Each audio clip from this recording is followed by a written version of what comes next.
Hello, Lifer Nation. Jonathan Herron here from the Saginaw campus of Life Church. Thanks for tuning in because today we have an amazing special guest, the Queen Bee herself, my wife, Amber.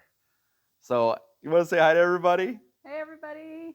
Thanks for tuning in on YouTube, Facebook, and on the Big Mama website, lifechurchmichigan.com. Today, you are going to want to take notes. We are going to give you relationship pro tips. So whether you're single, dating, engaged, married, divorced, wherever you're at, we are going to solve every single problem that you will ever encounter in a relationship, aren't we? I don't know about that. I don't know about that either, but we're going to do our best to give you some wise counsel and advice. We've been journeying through Song of Solomon, and when you go to lifechurchmichigan.com/live, there is a discussion guide for you and your life group, or you and your spouse, your girlfriend, boyfriend, fiance, that's going to drill down deeper into Song of Solomon, chapters 5 through 8. And today, I just invited my wife to chime in and give us some advice, some pro tips with relationships, because we've already seen in the first week of our series the Shulamite woman and King Solomon kind of dating, going through the courtship. Last week was the sex message because we talked about the wedding night. And now in Song of Solomon 5 through 8, it's the marriage. It's the relationship after the rice has been thrown, after the wedding dress. And all marriages... I don't think they throw rice anymore. They don't throw rice? They I don't blow know. bubbles? We should put up a poll. I think it's, I don't know. We have no idea what they throw. After the wedding comes the marriage, and all marriages can grow and mature in spite of problems. Newsflash, there's no perfect marriage, except for ours, right? Right. We never argue. Right. We never fight. And we've been married 22 years this August. We were pledged to be married when we were 12. Not true. Actually, honey, do you want to share how we met? Well, I had moved my senior year of high school, which was not an awesome experience. And my parents were trying to help me get involved with the school and just making friends right away. And so in my previous school, I had been involved in lots of activities, and one of them was drama. And so we got invited to a potluck for people who were, I think, freshmen or new to the school to learn about their drama program and see how we could get involved if we wanted to. So we were attending that, and that's when I first ran into you. Actually, you went up to my younger sister and tried to hit on her first, and she was in middle school, not even in high school. Hashtag we are that church. So she very directly pointed out that she was just in junior high and that you were gross and that you should talk to her sister. And so then you met me at that, and that's how it started, I guess. And so when you first laid eyes on me from across the room, did I sweep you off your feet? I wouldn't say that exactly. What? Come on, wasn't it like love at first sight? And they're like little chirping birds like in the Disney movies. They're saying, "This is the one, this is the one." Was there any of that? No, sorry. Well, we dated off and on throughout our senior year of high school. We went to homecoming. Mm-hmm. We got all dressed up. We went to, there's the dance where the girls ask the guys. Yep. We did that. And then I asked Amber to prom, our senior prom. Did you? Yeah.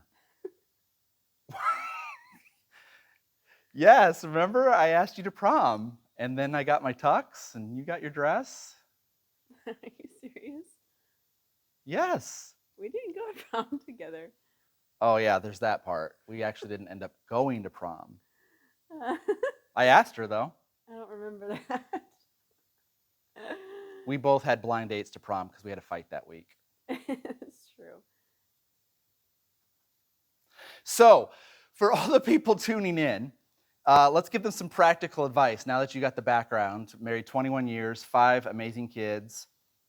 So, we've got a little bit of skin in the game, some experience. When did our relationship mature past the silliness of high school drama? Well, probably probably about a year into college, I'd say. We didn't have cell phones, and so we were writing letters back and forth, and we had like a prepaid phone card to talk on the phone like once a week for 15 or 20 minutes. And we weren't local to one another, so we didn't see each other very often. Um, and so it made us stop and think about, you know, what mattered and who mattered.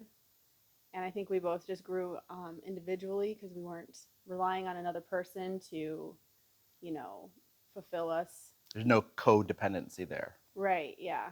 So we were both maturing on our own and figuring ourselves out and then growing in a relationship as well. And then we had some friends who were in a tragic accident, which was a real big wake up call about just what really matters. And I think that was a huge turning point just for us, personally and as in a relationship too. So we were married young, not at 12, but we were married young, and we were both very motivated and goal oriented to succeed in life and continue with our education. And so we kind of just had no choice but to be grown up and mature. So we were both going to school full time and working. You were working full time. I was working part time, sometimes 2 part-time jobs. We didn't have a car. We didn't have a car. So no cell phone. In our early marriage, we kind of were forced to really, we weren't local to our families, so we had to rely on one another and learn how to be there for each other and to be mature. And I think that was a huge, I think our marriage grew a lot because of that experience compared to if we were, in easier circumstances or closer to family where we could have, had places outside of our relationship to turn to for support rather than leaning on one another. Yeah, and we were dirt poor. Yeah. Grandma was paying for the internet. It was dial up. Yeah. By the minute you were charged. So you had to set a little timer when you're on AOL. Yeah. So let me ask you a couple more questions. Some of this we may not use. We'll edit things out. Honey, let me take your hand. Can you tell me, as you were in college in Kentucky, I was in college in Chicago, we were writing letters, we would talk on the phone once a week, long distance. When did you know? When did you know? Tell me the story of when John became the one.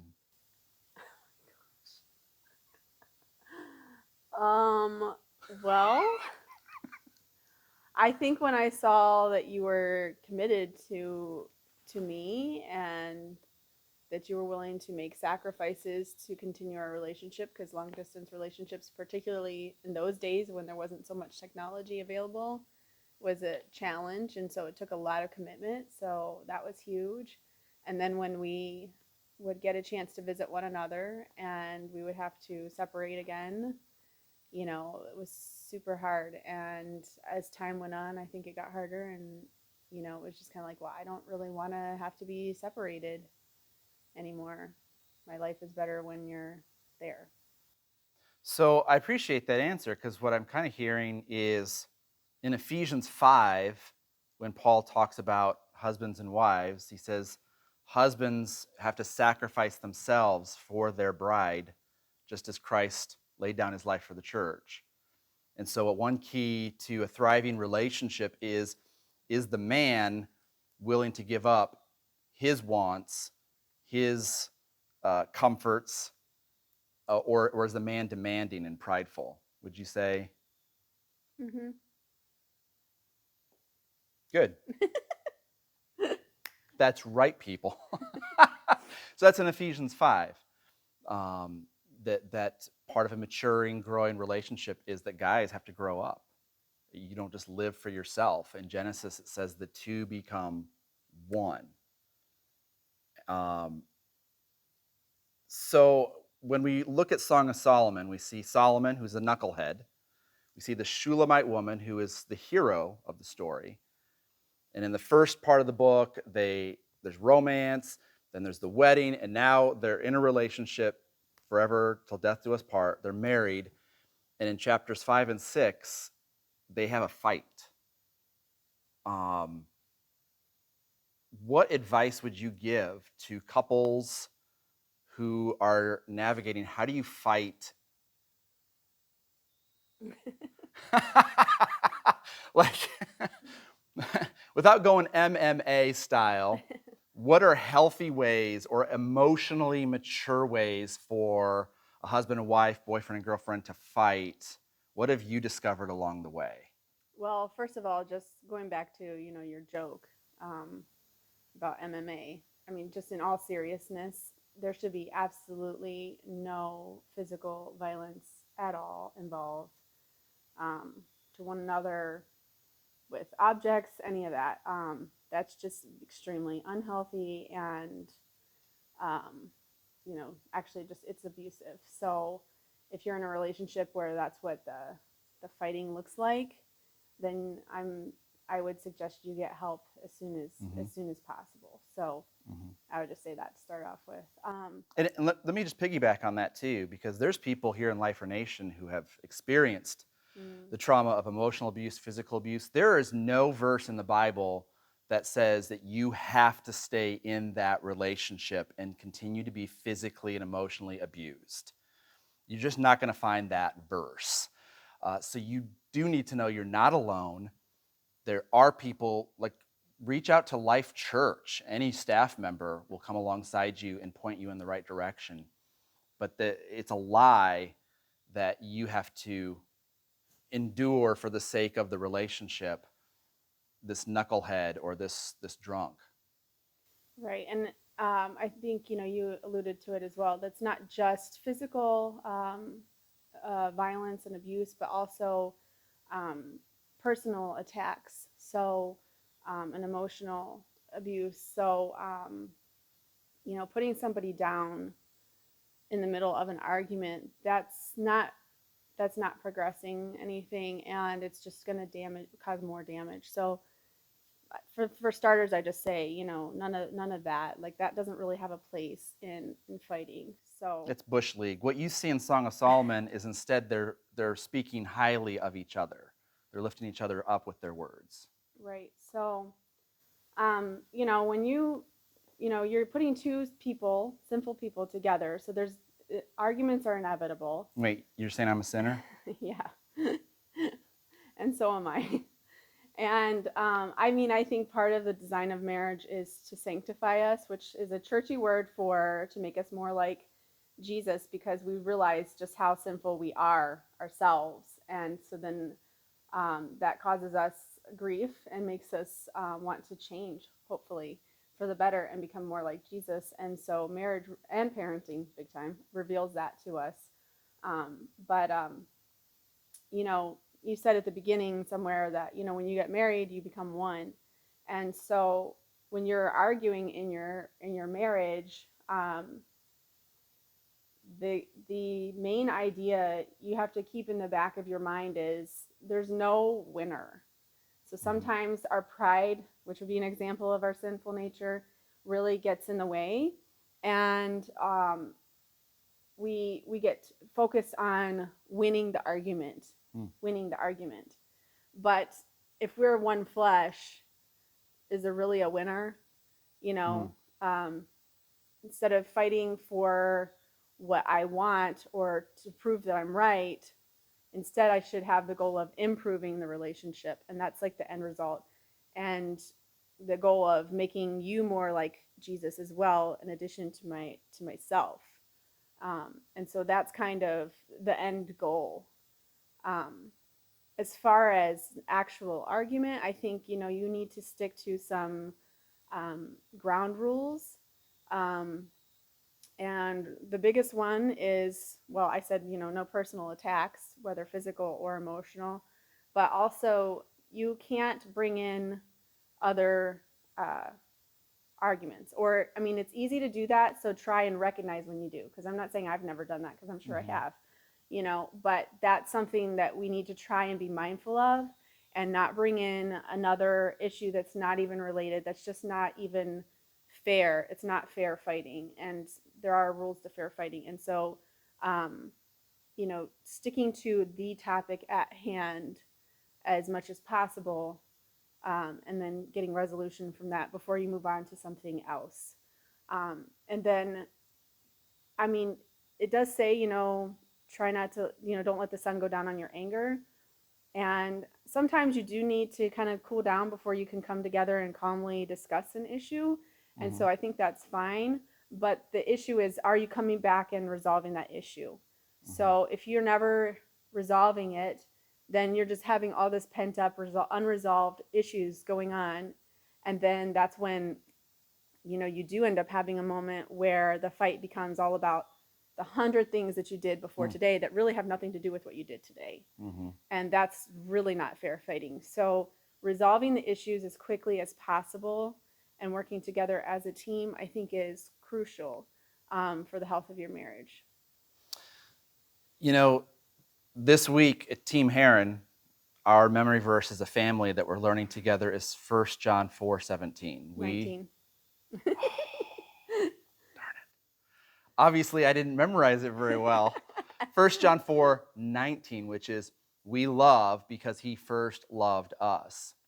And so when there's fireworks in a relationship, are you fighting in your marriage or fighting for your marriage? And think about it, we offended God in our sin, and yet Jesus pursues us. The groom pursues the bride. And so men, don't run away from the challenge of resolving things with your wife. Run to her and love her like Jesus loved us, which is he fell on the sword. He was willing to take responsibility and die to himself.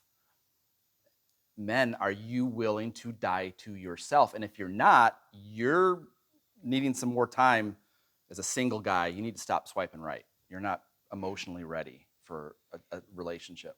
Well, and on that emotional maturity factor, it's important to also evaluate in an argument with your spouse and anybody else for that matter, how much of this is my personal issue? What is this coming out of my own insecurities and unfair to the person that I'm upset with? And just really evaluating that, and just going back to that verse, being secure in the fact that regardless of how this gets resolved between us, that I'm loved by God and nothing can take that away from me, and I have value just because of that. And so I can step into a difficult situation, even if I am feeling attacked or whatever, and I can rise above that in maturity out of that security of the love of Christ in me. That was good. This is why we invited her, right? And thank you for taking time in front of the camera. I know this isn't your first love. I'm your first love. So really quickly, in Song of Solomon, they have a fight in chapters 5 and 6. Then they resolve things and there's restoration in chapters 6 through 8. And then the final verses of Song of Solomon is about the husband and wife growing in grace. And I think you've kind of touched on that. Can you give some advice to the ladies out there who they love the guy that they're married to or that they're dating, but there's some rough edges, and how can she show grace in those situations? I think the biggest thing is just to take a step back and remember uh, your own faults, I guess, and just that, no one is perfect, that we're all struggling, and to see, obvious change is hard and it takes time, and growth is hard but worth it and it takes time. And so is that person is that person moving forward? It's not going to be an immediate change necessarily. The issue might not be, easily resolved, but is there effort? Is there move forward movement? Mhm. Or is there stagnant or backward movement? And then So, that's so moving a on. pro tip would be progress over perfection. Right. And just, if they're trying, then try, make the effort to notice that. Like, hey, I noticed that you folded that laundry for me today or something. I don't know. I'm just trying to think of an example off the top of my head. But just noticing when they are making the efforts to, Mm-hmm. resolve whatever the issue is that's going on. Um, and just remember, how you approach them too can make a difference. Um, so just trying to encourage and build them up, and not just notice the negative. I think that'd probably be the biggest thing, Mm-hmm. which it's very hard. I know it is for me sometimes. So Gary Chapman wrote a book that you should get your hands on called The Five Love Languages. And it unpacks how we all are wired differently. And most of us have probably two love languages. And if you can figure out your love languages and your loved one's love languages, it helps glue the relationship stronger. The five love languages, according to Gary Chapman, are quality time, words of affirmation, receiving gifts, acts of service, and physical touch. So, honey, what are probably your top two love languages? I'm pretty sure. Well, quality time is Mm-hmm. definitely mine, and then physical touch probably. Cool. So as a husband, I know that if she's having a stressful day, I can show her love and calm her down with physical touch. That's a love language. And then you said, what was the other one? Quality time. Spending time See what I'm together. dealing with? Massive fail. So instead of boobing out in front of the television, asking her, "Oh, hey, hon, what do you want to do, or what do you want to see?" Um, you know, spending time together. Right. Well, and actually, what quality time means to one person is different from another person. So even just knowing what that means. So for some people, maybe going to the movies, although not right now, is quality is quality time. I don't find that quality time because it's Mm-hmm. just staring at a giant screen and there's no relational aspect to it at all Mm-hmm. until maybe afterwards if you talk about it or something. Mm-hmm. But to other people, maybe they do find that as quality time. So just knowing what that is with the person that you're in a relationship with, and how that's defined, even not So, just the language, but how it's so one defined. way I can love you is quality time. Get a sitter, for the 5 kids. Go to Outback Steakhouse. Spend time asking about your day. How are you doing? Then we get dessert. Thunder from Down Under. Okay. I do like chocolate. Mm-hmm. My two love languages, because you asked, would be words of affirmation and acts of service. Like I feel loved when someone does something for me, or when there's words of affirmation. So, just in case you were wondering. And it's common, the natural tendency for people is to love other people the way that most feel loved. And so just recognizing that, and like in our case, it's completely different. So um, if I try to love him by quality time and physical touch, it'll only go so far with him, because then he's not getting the other things that are more important to him in feeling love. Mm-hmm.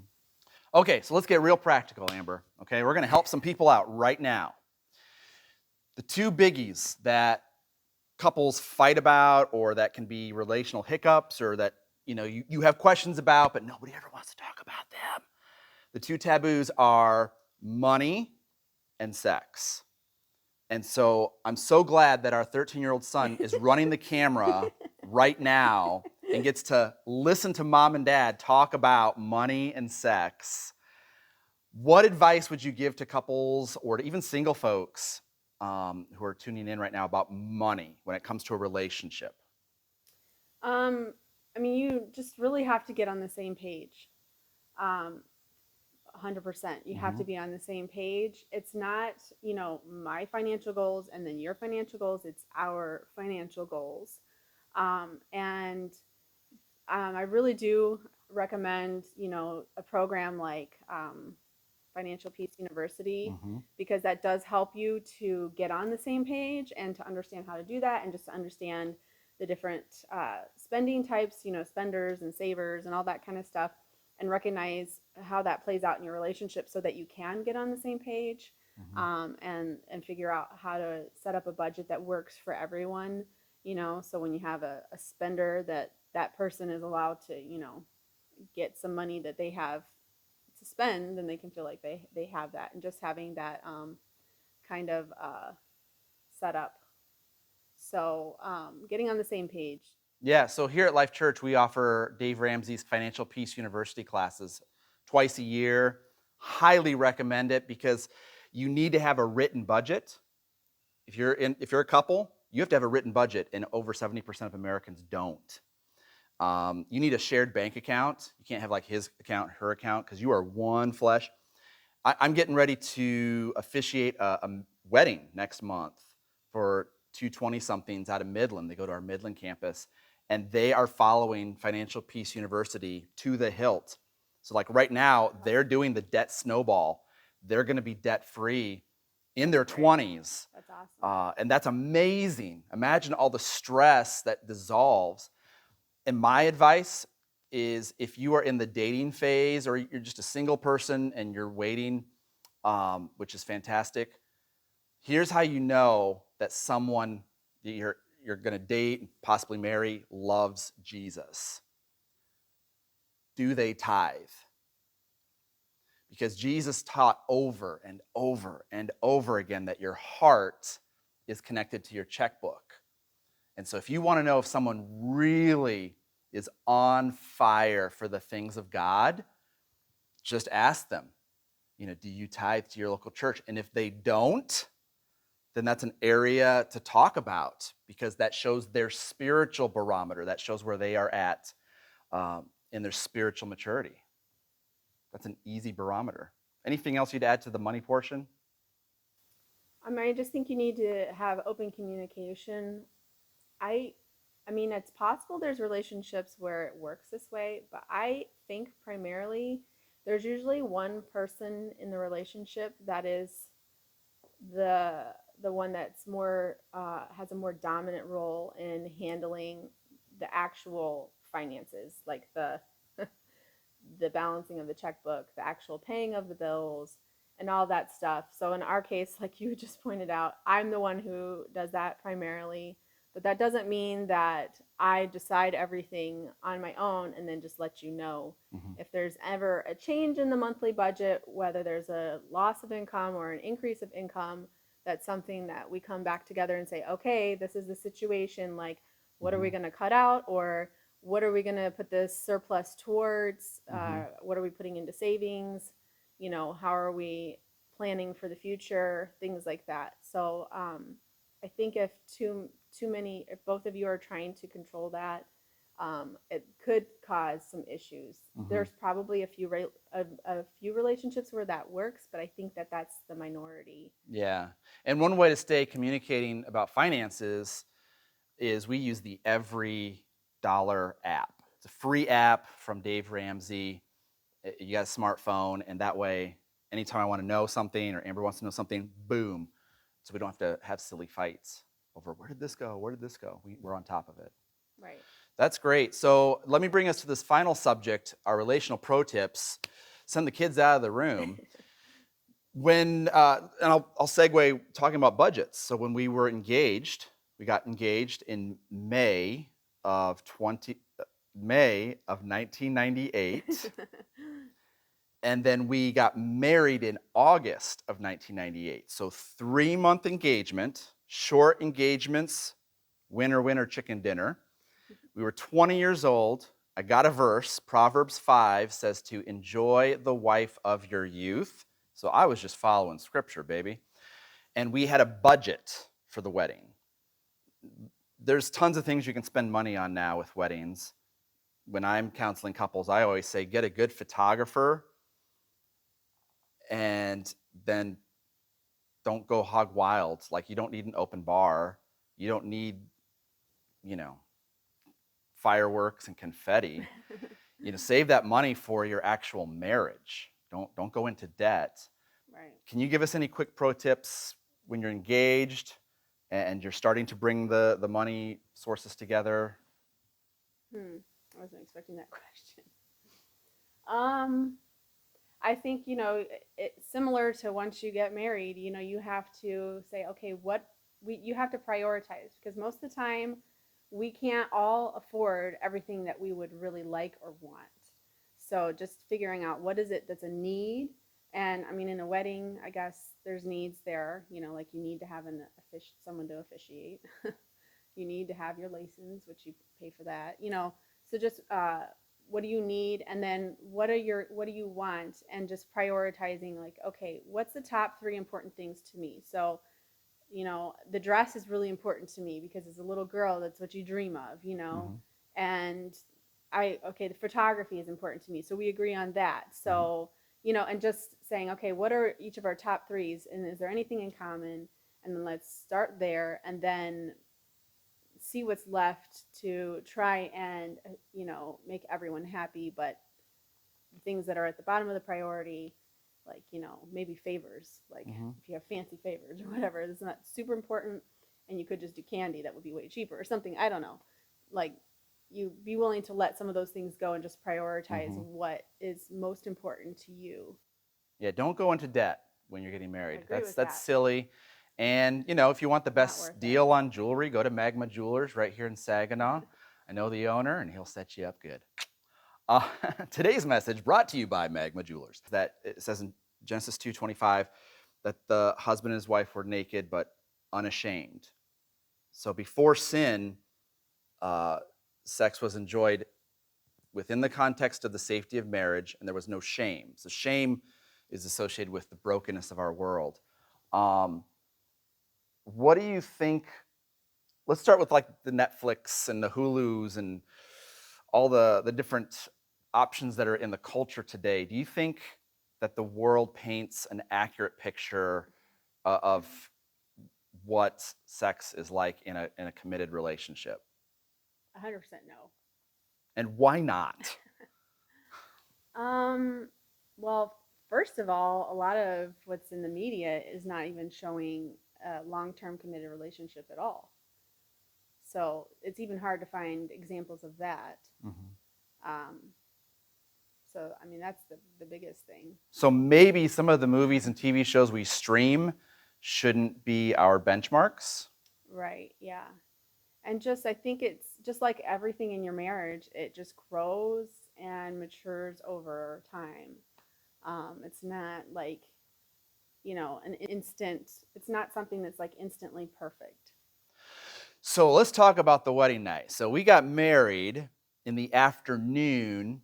We did a short thing. It was like a high schooler was DJing. We spent no money on the party, right? That's true. It was just whatever, because we're going to spend the money on a great we honeymoon. Still had fun. We went to Disney World for our honeymoon. Mickey Mouse, hey! But we went to this bed and breakfast. Do you remember this, honey? We got this nice suite for our wedding night at the bed and breakfast, and the little old lady was showing us our room. Do you want to share with them the conversation I had with the little old lady as we're arriving at the bed and breakfast? Well, no, this was worse than that. It was, you had asked, oh, okay, I think you had asked her about, like, how loud the house, because it was all like, it was a bed and breakfast. So it was like this nice mansion. The floors creak, and it was really pretty. I'm kind of getting paranoid because there's other people staying in other rooms. You were asking her like how loud the rooms were or whatever. And then the place we were staying at had a dessert at night for all the guests, but it was like community. Everybody came together. And so we were sitting at the table, we've been married for like 3 hours or something like that. And we go around the table. They're like, we've been married 20 years. We've been married. Right. So first of all, it was automatically like awkward and like condescending, to be honest, Yeah. to a certain degree. And that's the exact moment that lady decided it was appropriate to answer your question. So the question I asked earlier was, how loud are the walls thin? Is this a loud place? So we're sitting at this dinner with all these people. We've been married for 3 hours, and the little lady answers my question. In front of everybody. It was very embarrassing. She's like, I checked, and no one will be able to hear you through the walls. And nobody laughed. It was just awkward silence, and I died inside. I think people did laugh. Yeah, and then they wanted to take tours of each other's rooms, and Amber and I we're like, that's weird. Not gonna happen. That was our wedding night, right? Yeah. So no, the moral of the story is maybe don't do a bed and breakfast. Yeah, maybe don't do that for your wedding night. So, you answer as comfortable as much as you want to or don't want to. For me, the wedding night was awesome because I'm the guy, okay? And the guy, I mean, it's going to be great for the guy. And I even remember, this might get edited out. I hope so. But I remember, like, I was trying to be like all romantic and give you this speech, and I was like, I've saved myself for you, and you're like, just get it over with, John. And it was, for the guy, it was great. Do you have a perspective, or do you have nothing to add to this conversation? We're just trying to help people out. Because the media, you don't want to watch Netflix for your love advice, okay? I mean, what do I want to say? Everybody is leaning forward in their seats now. Which makes it worse. Okay. It's not about, I guess, and maybe I think this is probably typical for a woman because it's all about the relationship. So it wasn't as much about like, pleasure as much as just that connection and having that, when they say consummation, like that's like the relationship is consummated. It's like that connection is made complete. And so that having that kind of closeness with someone is more, I guess, what it was about for me. So my question then, honey, is, I mean, did it get better? Oh my gosh. Like, it gets better, right? Oh my gosh, I really wish our kid wasn't here. 21 years into it. He wishes he wasn't here either. Come on now, we're doing some education. We're saving souls here. Yeah, it takes time. Communication. Yeah, it is all about in all seriousness, it's all about communication. So here's what you do. If you are married, you go to lifechurchmichigan.com/live, get the discussion guide, and it gives you different passages from Song of Solomon to read. Read it out loud, because what you see is the husband and wife are communicating, and they're complimenting one another and taking pleasure in each other's bodies and then touching their hearts. And I think that that's a great example. Turn off Netflix, get into the book, and that can help you gain permission, because people are like, can I do this? Can I not do this? Song of Solomon's your guide, right? Yeah, I just say that making it, growing in that experience being a safe place and safe for both people is really what's going to ultimately lead to that being a more enjoyable experience. Because once you feel completely secure and safe and loved, that just really opens you up to experience the best Mhm. and to feel the best. And to communicate, share what do you like, what do you not like. I mean, Right. you're in a safe relationship. Right. And 1 Corinthians 7, we talked about it last week. It's good for a husband and wife to come together. There's safety there. As my 13-year-old is turning red in the face, this is amazing. One last thing I want to touch on. What would you say, because we're not dumb, right? We know that the majority of people tuning in have already experienced sex outside of God's best. And there may be shame or regret or different feelings. How would you speak into that? Um, well, you know, you can always start again, but the reality is there's still maybe some consequences from past experiences, whether that's by choice or not by your choice of something that happened to you. And so that's where I think that safety comes in big time in your, you know, marriage, and just being safe enough that you can say, hey, like I'm feeling this way because of, what I've experienced in the past. Or just recognizing when that past is creeping into what's going on currently, and then being open about that and working through that. So I guess that's kind of Yeah, no, absolutely. Um, yeah, that's good. That's really good. That's super good. Um, so to land the plane, what have we learned in our relationship pro tips today? We've learned that the Song of Solomon is a fantastic book to read through, that the hero of the story is not the man, it's actually the Shulamite woman. We've learned to fight for your marriage, not in your marriage. We've talked about the importance of communicating with finances and that virginity rocks.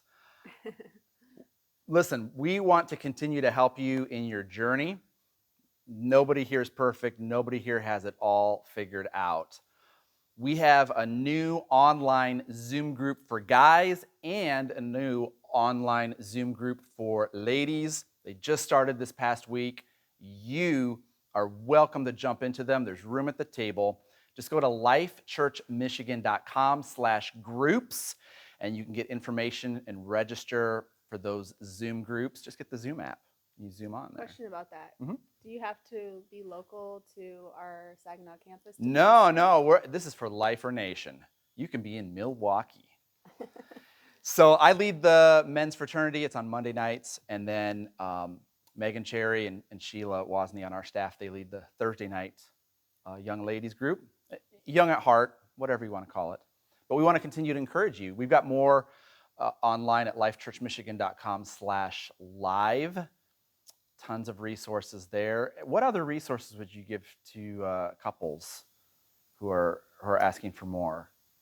Um, oh man, you should have asked me ahead of time so I could remember the authors. I'm a reader, so of course I like to read when I have time, which right now is not at all. But there's Sacred Marriage, Gary something or other, I think.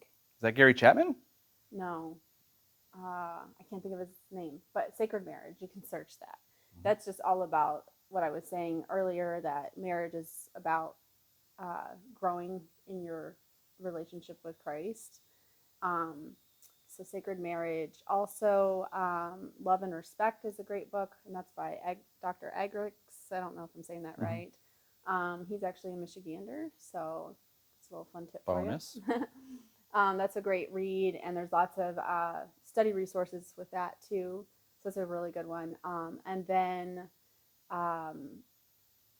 there's a book called Intimacy.